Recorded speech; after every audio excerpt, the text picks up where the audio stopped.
Hey eBay sellers, it's Suzanne A. Wells and welcome to another video. This is video number 160 on my channel, and we are continuing on our journey of downsizing a 100,000 plus probably eBay inventory for a collector. So we have been working on this now. We're going into our second week, and we spent most of the first week figuring out our processes and this is going to work. So I have documented that and wanted to share that with you in case you're facing the same thing and have a mountain of inventory that you just don't know how you're ever going to get listed. Okay, so the first thing that happens is Will, who is the owner of this collection, does the sorting, and he goes through several boxes each week so that he can see what's in there, because a lot of this he hasn't seen in years. It's just been accumulating, and he remembers buying it and where it came from and that sort of thing. It's just the boxes aren't clear, so we can't see through them. So he's been going through, and either the items are already in plastic bags with labeled of what the item is, or he's writing that down, at least what he knows, so that we can start the research process. So we'll get a box that looks like this with a bunch of things in it, and conveniently, most of these things are small. So a lot can fit in a box, and it's easy to work through when it's done this way. So he will write on the bag, so that we at least have some keywords to start with to do our research. So a lot of the stuff we've never seen, we don't know what it is, so we need some clues to get started with the research process. Okay, then we needed to set up our work areas. And the first area is a sorting area for items to be photographed. So we're just pulling items out of boxes and setting them up to be photographed, and one person is taking the pictures at this point. Some things can't be photographed immediately. We've got to do a little tweaking. We're not doing a lot of heavy cleaning, like if there's silver pieces, we're not polishing it. Uh, some collectors like it that way. They don't want it polished. That takes away from the antique look, or they don't care. So we do have to remove price stickers and that type of thing if they were estate sale items that have stickers on them. So we have a nice area here with a light and our Goo Gone and Windex and lint rollers for fabric items and that type of thing. So if the item can't be photographed straight out of the box, we send it over here to be cleaned up a little bit. And the reason we're doing all these different stations is so that we can have, number one, clear boundaries for what we're working on. If we have a backlog of items that have a whole bunch of stickers on them, somebody can just stand there and take care of that. Also, for in the future, we can scale this business better if we've got multiple stations, because then we can have multiple people working on the different projects and different pieces of like an assembly line. So the next thing is our photo area. And for those of you that have been following me, I am not really into the whole having all these special photography supplies, like the all the special lights and all that. It's I keep things simple and easy, and again, since we're dealing with mostly small items, we don't need a big elaborate setup. So we've got some foam core board, poster board, and we've got it set up near a window, so we've got natural light. So we're just setting this up on top of some tubs of the 7,000 mugs, which are conveniently located at the front. And we can just put a piece of poster board there if you don't like the seam at the back. And once you take the picture of the small item, it looks like this, perfectly white background. So we've got both white and black, so we can easily have that solid background that eBay likes. Okay, then we've got our research station, and this is where we can put our computer. We bring our own laptops, so there's not a computer in the warehouse. We're actually working on getting internet right now. I had been using my iPhone hotspot for the last week, and that's not going to work. using too much data and it's too slow. So we definitely are working on getting some internet in there so that this whole process can go faster. And then we need a clear area for working, our scale, measuring tape, and definitely a comfortable chair, which we have all of that here.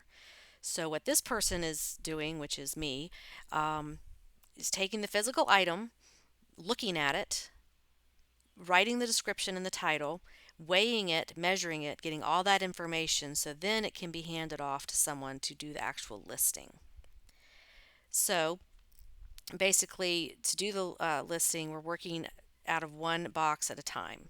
So those of you that asked, how in the world are you going to organize this? You just take it one box at a time, deal with those items, and then move on. So we have all these items that are ready to be researched and then listed. So they've been cleaned and photographed, and now they're ready to be researched and listed. So we have developed a listing template. This way the researcher can fill in all the pertinent information about the item, and it can go into a form. Then that can be handed off to a virtual lister along with photographs, because we're trying to do this assembly line style so that it is scalable. So we'll eventually have more and more people working on this, but right now we're just figuring out how the process is going to work. So page 1 of the listing form is going to show the date, a batch number, which just helps us keep track of what batch we're on, and then the items in the batch. And then there are pages that have this form where the researcher can just fill in the title, the category, the store category. That may seem obvious, but excuse me, in this project we're dealing with a lot of very specific collectibles, military items, advertising items, antiques, and there are a lot of categories where there could be some overlap. So we're figuring all that out at the time of doing the research so that the person who actually goes onto eBay to list the item won't have to think about that. It's already figured out. And so we'll put the condition, we write the description with a keyword rich description, also a keyword rich title. Even though these are going to be 99-cent auctions, we still need good titles and good keywords so they'll come up in searches and get more views, because more views mean more people looking at it, which means more bids, which means a higher price. So even though it's 99-cent auctions, it doesn't mean we're just going to throw it out there and hope for the best. We're still going to do the research. Oops. Okay. Then we have the photos for that batch of items in a folder. So what happens is the listing template, which is, it'll be a packet of like 15, 20 pages, however many items are in that batch, along with a folder of the photos, will go to a listing, virtual listing assistant, who will then just input everything like data entry. So, and a tip, if you're dealing with large amounts of inventory, try to put different things in your batches. We had one batch with a whole bunch of Civil War books, and when you're trying to list it without the item in front of you, it gets really confusing because they all look alike. So if you have a lot of dishes that look alike, that type of thing, it's easier to put different types of things in these batches of items to be listed, because then the lister isn't choosing the wrong photo by mistake. We've learned a lot of things by trial and error this first week. So, like this one, I've got Coca-Cola item, I've got some shoes, some combat boots, a Civil War book, some vintage glass, a bunch of different things. So it's easy to tell what picture goes with which description in the listing template here. Okay, then we've got the template and the photos go to a virtual lister. And this could be someone on my team, or it could be someone in Will's office. We're still figuring out exactly how all that's going to work. So the person who actually does the listing doesn't have to be on site at the warehouse, because we're going to send them everything. And it's just basically data entry. And as you guys know, listing the item on eBay is the time-consuming part because you've got to wait for the pictures to load. And we tried listing the items one by one at the warehouse, and it's just too slow of a process. So we're going to do it this way, where the research is done at the warehouse, the cleaning of the item, the photography, the research, and the writing of the listing, and then the actual posting is done by someone virtual. Okay, so it's basically data entry, and the researcher is going to provide all the information to the lister. Now, once the items are listed, they go into a sorting area, and the listed items are going to go in numbered boxes. This is very important on the back end to make sure that you've got an organized system for finding the item once it sells. We only did 50 listings last week. Again, still getting everything figured out. That's going to definitely increase. I'm hoping for around 100 listings. Well, no more than that, about 30 a day on the days that we work. So it's going to start going a lot faster. And Will's wife, Sherry, is the one who is doing the shipping. So we don't want to have her overwhelmed with too much at one time. And she actually mentioned that she doesn't want to be like Lucy in the candy factory, where the candy's coming so fast that you can't handle it. So we've got a process for listing ahead and them scheduling everything out. But this is very important to think of a system on the back end after everything is listed where you can find the item quickly to ship it. Okay, so as far as listing, I mentioned in another video that everything is listed on 99-cent auctions. And some of you are kind of shocked to hear that. But again, this is his business model. This is what they do. They have an 80% sell-through rate on their auctions. Now, if you remember, Will goes through everything on the front end before we ever see it or touch it. So if there's a $10,000 item in there, he's going to know. He's going to pull that out and do that a different way. So it's already been pre-screened, so we aren't, putting super valuable things on 99-cent auctions. We're looking at the big picture here. Most things will sell on auction and they will get bid up because that's the nature of these items. In their experience, collectors bid on items and they're totally comfortable doing it this way. So we're going to also do reports for you showing what these items sell for and how the 99-cent auction deal works out.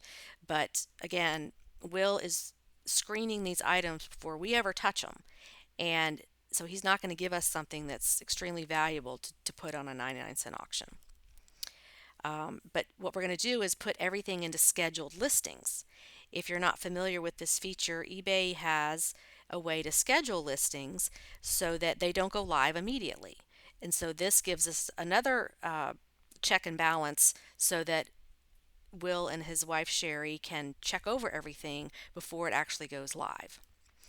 So we put them into scheduled listings, and then Will approves the item and sends it out once he has reviewed it. Sometimes we need to take pictures again. We didn't do it to the way he wants it. We're still learning exactly what he wants pictures of and how to do this. So that way the listing isn't out there incorrect. We can make changes before it actually goes live. So eBay does not charge for scheduled listings unless it actually posts using the scheduling feature. I have called and verified this. This is October 18th, 2016. This is what they have told me. This is what I have seen in my own experience. So it's just a way to actually hold your listings until you're ready to send them out. Drafts will only hold 20 items. So once you hit 20, then you start writing over the drafts you have in there and it becomes a huge mess. So with a volume this large, using drafts is not going to work. So scheduled listings can be used as a holding tank for any listings that need approval. So I'll put them in there, or the lister will put them in there, scheduled listings, and then will go in every few days and take a look at everything and then say, these are good, send them out. So that just gives us another check and balance to make sure we're doing everything to his satisfaction. some of these Civil War items, I don't know the keywords. I don't even know what should be on there. So I'm learning these products. I'm learning how to do this correctly. So this is a great way if your client, or if you're willing to work with people who are helping you, this is a great way to teach them what needs to be on the listings. So if you're not familiar with scheduled listings, this is what they look like, and you can just go in and send them out when you're ready. Okay, so items are stored in numbered boxes. You can actually we actually go in after the item is listed and we put it in the box that's numbered. We go back and put the box number in the notes section of the eBay listing. So there's actually a notes section under here in the shaded area where you can put anything you want in there. Um, I'm going to start writing notes to Will like, hey, I wasn't sure about this, or what is this thing called, or whatever he needs to see.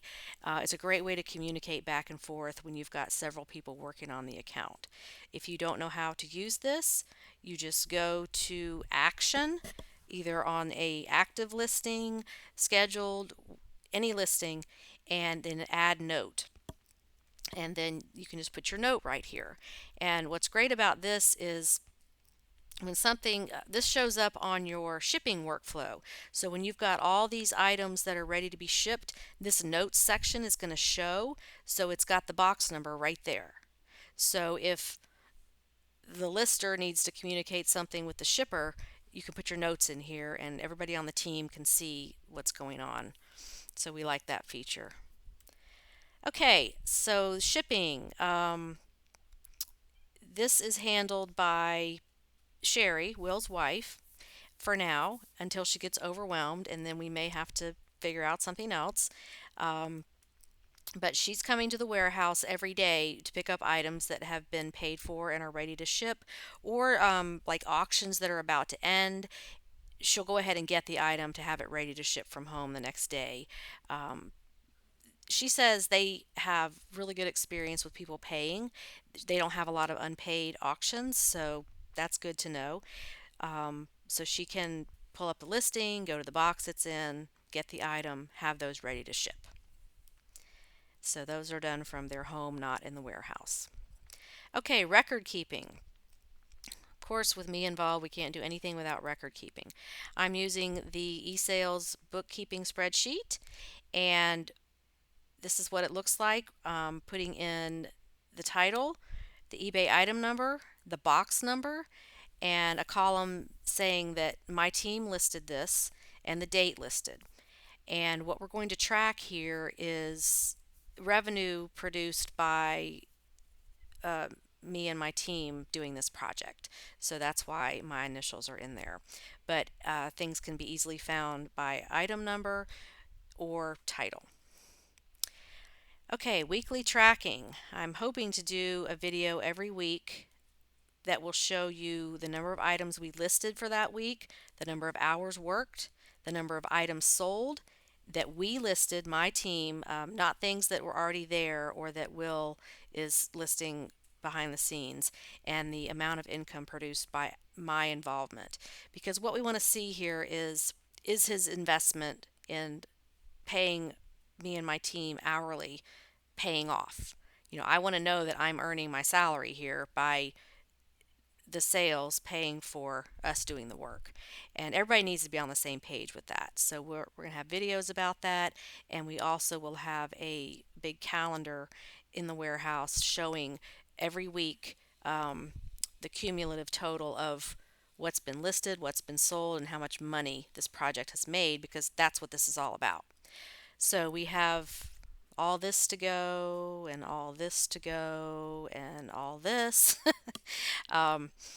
But if you want to follow this, Will's store, this is his store, Will's 1 and 4, and I'll put the link to that below the video.